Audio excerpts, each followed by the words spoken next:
welcome to Fish on Fridays. I'm Al McCauley, and I'm going to start today's episode by telling you a little story about a young man who was studying to be a priest in the early 13th century. And, at that time, the educational paradigm was something called scholasticism, which is a series of questions and answers and disputations. It's very lecture-based. It's not very interactive so much as it is just trying to get to the truth of something. It's very Aristotelian, for those of you who are familiar with Greek philosophy. Anyway, there was this young man studying to be a priest, and his stature, he was kind of short and stout. He was, by our parlance today, he was fat, he was overweight, and he was very quiet and slow to move. And so his peers, who didn't know him very well, mocked him, calling him a dumb ox. Now, fortunately for this young man, his teacher is someone we know as Albert the Great, a doctor of the church, a very learned man. And Albert the Great knew what this young man had in him because he had talked to him. He had seen his work. He knew the brilliance of this young man. And he told his students, his other students, hey, you may call him a dumb ox, but you're going to hear that ox bellow throughout the ages. In other words, his influence is going to be far-reaching. And I'm talking about St. Thomas Aquinas. St. Thomas Aquinas was that young man who was picked on. I guess that's just proof that bullying is not just a contemporary problem. It was around even in the 13th century. Thomas Aquinas was born in a city called Aquino in Italy. That's Aquinas is kind of like the Latinized English way of saying Aquino. Thomas Aquinas was born in 1225. He wanted to be a priest and a monk, and he was very serious about his studies. And his parents were okay with it. His dad, in particular, was okay with it if he was going to join the Benedictine order, because the Benedictines had been around since, for good half a millennium by that point, more than that. They were around 500-ish that they were founded, and they were the cream of the crop. They had the greatest reputation of clerics, of scholars. And so his dad said, if you're going to be a priest, you're going to be a Benedictine. Well, unfortunately for his dad, Thomas was really drawn to the life of a friar, which is a poor, humble beggar, started by Saint Dominic. So the Dominicans, the order of preachers. He was really drawn to that lifestyle. And the order of preachers had just started, just a decade or so ago. So, they were very, very new, very young. And by his dad's view of things, they must have been seemed like hippies, because they were just out in the world teaching and preaching. They weren't necessarily at that point connected to any kind of university or any of that kind of stuff. They didn't have the reputation the Benedictines had. So his dad was very distraught about this life choice. So he secured the help of his older sons to get to go into town and to purchase the services of a prostitute. And they put the prostitute in Thomas's room. This is how the story goes. And hoping that when he would come back home, he would see her and he would be tempted and he would give in to his natural lusts. And, he would get the picture that maybe I shouldn't be a priest. Well, as the story goes, he came in and he saw her and he grabbed a charred log from his fireplace and he chased her out the door, saying, get out of here. And he made a cross on the door with the ember, as if to say, listen, I've got the grace of God here. This is what I'm destined to do, to be a priest and to be a Dominican friar. And the rest, as they say, is history. Thomas comes down to us today as one of the towering intellects of Christian history. In 2,000 years of faith, you could argue that there's been nobody more intelligent and impactful than him. Maybe St. Augustine. All you have to do is look at the Catholic Catechism. Aside from the Bible, the two saints that are referenced the most in the Catholic Catechism are Thomas Aquinas and St. Augustine. When you look at the documents, the 16 documents from the Second Vatican Council, the most references of any saints outside of the gospel, outside of the scriptures, again, the saints that are referenced the most are Thomas Aquinas and St. Augustine, two of the towering intellects of our faith. But I want to talk about Thomas Aquinas a little bit today. As I said, he was a Dominican friar. This is the time of scholasticism, where question and answer was the pedagogy, if you will. It was the mode of education, the paradigm of education. And it really suited him well because his brain was structured in such a scientific way, very structured way, that he could really understand and profess the faith in that kind of way. If we had to boil it down, his faith was his idea, his lasting teaching is the fact that faith and reason are compatible. They're not at odds with each other. In our modern sense, religion and science are not at odds with each other. If Thomas were here, he would say something like, if religion or science don't get along, there's something wrong with one or both of them. If all you have is religion and all you have is faith without any kind of science, it's going to lead to superstition. And that's why people burned witches in past centuries. And if all you're going to have is science devoid of any kind of morality or any kind of faith, then you're going to be making weapons of mass destruction without any sense of whether or not we should be doing this. Thomas realized that faith and reason are both gifts from God.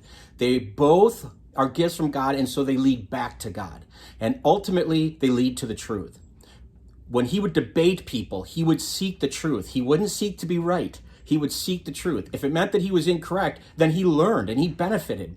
Think about how we could use that in our day and age today. I think sometimes we argue just to hear ourselves argue, and we want to get our point across without even listening necessarily to what the other person is saying, just maybe thinking about how we're going to retort, because it's about besting the other person as opposed to let's get to the truth. Because when we find the truth, then everybody benefits. And if I'm embracing something wrong, then the truth will set me free and I will be better for it.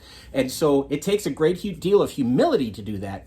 But Thomas was ahead of his time, because to bring in the idea of reason and to make it equal to a faith in terms of a way to understand God and understand our world and our life in it, that was really revolutionary. And he got in trouble for this. He was censored and censured at the University of Paris during his lifetime, because he would dare to say something outside of truth comes from outside of the church. And so this was something that was very pivotal and very important. Probably the best known writing of his, and he lived to be about 50. And he's going to write just a ton of stuff. One of the great works is called the Summa. A shortened name is the Summa Theologica. It is the summation or the collection of all things that we knew at that time about theology. It's over 2 million words long. I mean, it's it's voluminous. It's huge. And it's really hard to get through and to crack because of that scholastic writing that he adhered to. But it does so much in terms of giving us this idea of recognizing that faith and reason are compatible. But the Summa was instrumental, and it still is, not just in theology, but in philosophy, for understanding God. Because one of the hallmarks of the Summa, and there are many, is Thomas's classic proofs of the existence of God. What he wanted to do was try to explain that God exists using only reason and not relying on the Gospels, not relying on any other saint or teachings of the church. He wanted to prove the method of reason. And so he put forth these 5 classical proofs, quinque via in Latin, the 5 ways to prove God exists. And I want to take just a minute or two to break them down, because I think it's important just to give you a very quick thumbnail sketch of them. And I'm going to start with the first 3, which are very similar and kind of follow. The first one is called causality. And the truth of the matter is, reason tells us that nothing can make itself. Nothing can bring itself into existence. Okay? Something had to bring you and I into existence. And something had to bring them into existence. And if you follow it all the way back to, the series of infinite regression all the way back has to start with somebody or something that was always here. Because nothing can create itself. Something had to be eternal. And we call that, through reason, God. The second proof of God's existence follows on that. It's called motion, or first mover.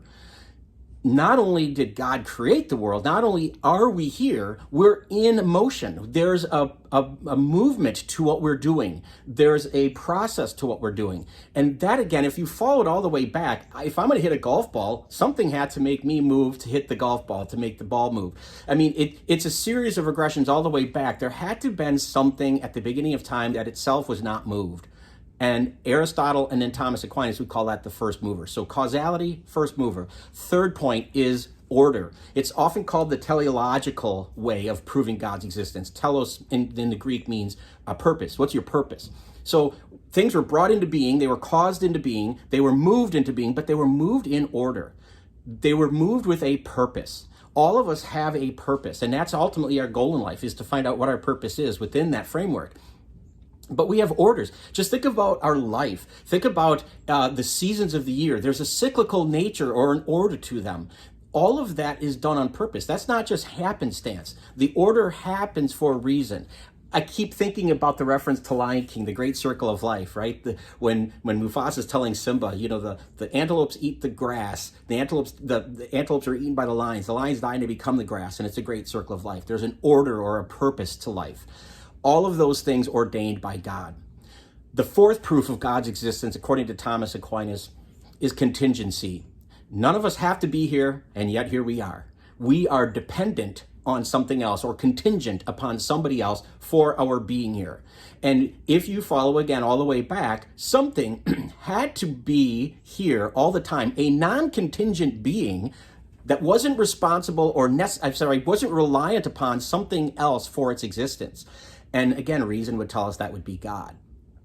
The fifth of the 5 ways is called perfection. And we all know what perfection is. We all seek perfection. We want the best type of chocolate. We want the best form of justice in our government. We want the whatever beauty is. We all have these levels of perfection, and yet none of us are perfect. And so Aquinas would reason that we know perfection because of God, because of this perfect being that we have that's indelibly stamped in our psyche, you might say.